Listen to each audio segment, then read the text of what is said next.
नागपुर गांव में सावनी अपने पति अमित और अपनी बेटी के साथ रहा करती थी। सावनी बहुत ही धार्मिक विचारों वाली महिला थी। भगवान शिव में उसकी अटूट आस्था थी। वो हर सोमवार व्रत करती और प्रतिदिन भोलेनाथ का अभिषेक करती थी। अमित एक स्टील फैक्ट्री में काम करता था। सावनी गरीबों की सहायता करती और जो भी जरूरतमंद होता उसकी मदद के लिए कभी पीछे नहीं हटती थी। भगवान शिव की कृपा से सावनी का जीवन बहुत सुखी था। वो रोज प्रार्थना करती, हे भोलेनाथ, मुझ पर और मेरे परिवार पर अपनी कृपा सदा बनाए रखना।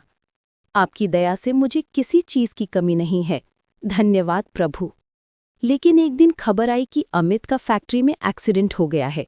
वो अस्पताल भागी और डॉक्टर से पूछा, डॉक्टर, मेरे पति को क्या हुआ? डॉक्टर बोला, उनके हाथ मशीन में फंस गए थे, हमें दोनों हाथ काटने पड़े।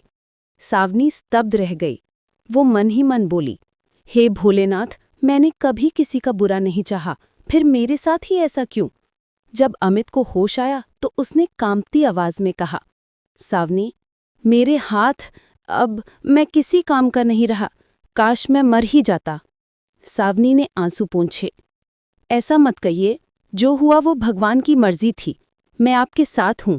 कुछ दिनों बाद अमित घर लौट आया। घर की आर्थिक स्थिति बिगड़ने लगी, पर सावनी ने हार नहीं मानी। उसने घर में ही सिलाई बुनाई का काम शुरू किया। अमित, चिंता मत करो, जब तक मैं हूं सब ठीक होगा, भगवान सब देख रहे हैं। समय बीतता गया। उनकी बेटी बड़ी हुई और अमित बीमार रहने लगा। अब सावनी गांव की लड़कियों को सिलाई सिखाने लगी। घर का खर्च मुश्किल से चलता था, लेकिन सावनी की भक्ति अडेग थी। वो रोज भोलेनाथ का नाम लेकर काम करती। एक दिन मंदिर के पंडित श्रीधर जी उनके घर आए। उन्होंने कहा, सावनी, तुम्हारी बेटी के लिए एक बहुत अच्छा रिश्ता आया है, बड़े व्यापारी परिवार से। सावनी बोली, पंडित जी, हम तो साधारण लोग हैं। पंडित जी बोले, उन्हें कुछ नहीं चाहिए, तुम्हारी बेटी के संस्कार ही उनके लिए वरदान हैं। सावनी और अमित ने खुशी खुशी रिश्ता स्वीकार कर लिया। शादी का दिन आया। सावनी ने भोलेनाथ से प्रार्थना की, हे शंभू, मैंने आज तक आपसे कुछ नहीं मांगा, आज अपनी बेटी की शादी में कृपा करिए। मेरे पास स्वागत के लिए कुछ नहीं है प्रभु, लाज रख लेना।